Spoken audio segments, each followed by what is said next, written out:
Dejé ir a mi hijo de 7 años solo a Estados Unidos. Lo llevé al puente que conecta México con Estados Unidos. Le di un beso y le dije que caminara hasta que encontrara a los oficiales de migración. Muy buenas tardes, abogada Patricia González. Mi nombre es Diana Beatriz Santana Lugo y el día de hoy le traigo mi tema titulado La migración centroamericana en tránsito por México hacia Estados Unidos. El despojo económico, la falta de acceso a la educación y el empleo, la violencia y otros factores estructurales y personales han motivado a las personas de todo el mundo a abandonar sus hogares, buscando una nueva vida en los Estados Unidos. Hoy en día, el flujo migratorio más grande entre ambos países y el más difícil de gestionar es el de centroamericanos, donde el número de quienes deciden permanecer en México durante el trayecto va en aumento. Estos crecieron notablemente a finales de 2018 e inicios de 2019. Un estudio publicado en julio de 2019 por el Sistema de Integración Centroamericana, SICA, la OIM y el ACNUR, detalla algunas de las principales causas de desplazamiento y la migración en los países centroamericanos. Según el estudio, en los años 70 y 80, los centroamericanos emigraron principalmente debido a la exclusión socioeconómica y el conflicto político que se produjo en algunos países de la región. Durante las siguientes décadas, los principales factores se volvieron la falta de oportunidades de trabajo, así como el riesgo causado por la violencia y el crimen. El perfil de migrantes que llega a la frontera de México y Estados Unidos también ha cambiado de manera importante. Solo en el primer cuatrimestre del 2019 se presentaron 51.607 extranjeros ante la autoridad migratoria mexicana, mientras que en el mismo lapso del año previo la cifra fue de 44.062 migrantes, lo que refleja un crecimiento de 17%, de acuerdo con las cifras del Instituto Nacional de Migración. Comparado con los flujos previos de migrantes, la migración centroamericana es más variada, ya que contiene familias y menores no acompañados en proporciones más grandes.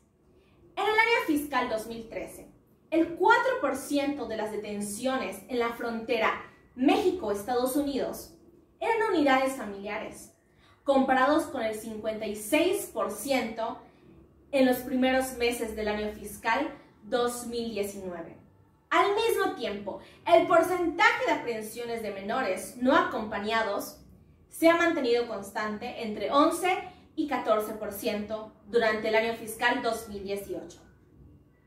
Muchas veces, en el intento de lograr el sueño americano, se puede convertir en una pesadilla, debido a la vulnerabilidad que los migrantes centroamericanos sufren en el Estado mexicano, como secuestros, tráfico de personas, robos, asaltos e incluso ataques sexuales.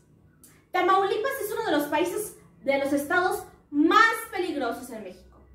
En 2010, 72 migrantes, en su mayoría centroamericanos, fueron ejecutados de manera brutal por el cártel de los Zetas.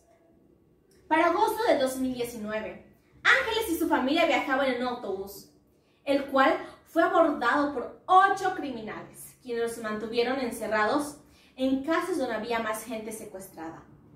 Extorsionaron a su familia y la amenazaron con matarla.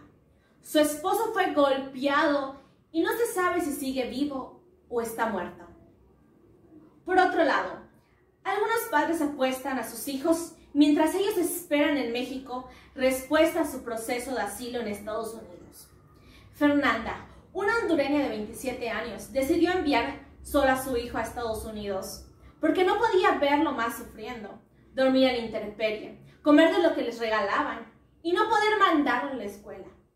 El menor es uno de al menos 135 niños que la Oficina de Reasentamiento de Migrantes de Estados Unidos OOR, por sus siglas en inglés, reconoce bajo su custodia. Estos menores cruzaron entre octubre y el 19 de noviembre en el año 2019, mientras que sus familias esperan al otro lado de la frontera bajo el programa Quédate en México. Los oficiales de la frontera, por el Acuerdo de Flores, tienen que operar con medidas de protección a los menores.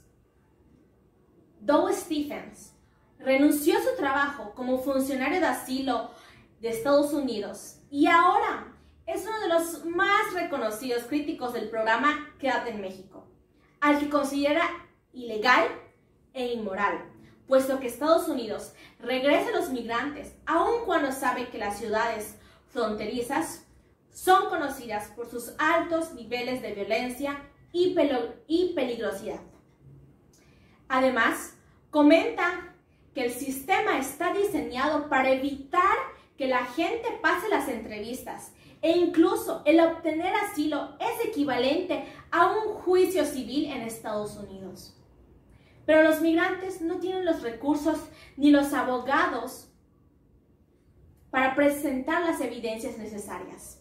De acuerdo con los datos oficiales examinados por la Universidad de Syracuse, una ínfima porción de 0.1% de los casos del programa Quédate en México ha logrado asilo en Estados Unidos, pues tan solo en 2019 el programa tuvo a 62.144 migrantes centroamericanos. México se ha convertido cada vez en un país de destino y de tránsito. Las políticas públicas no se han actualizado a este contexto a la misma velocidad, por lo que los migrantes necesitan políticas pro persona que protejan y velen por la integridad máxima de sus derechos humanos.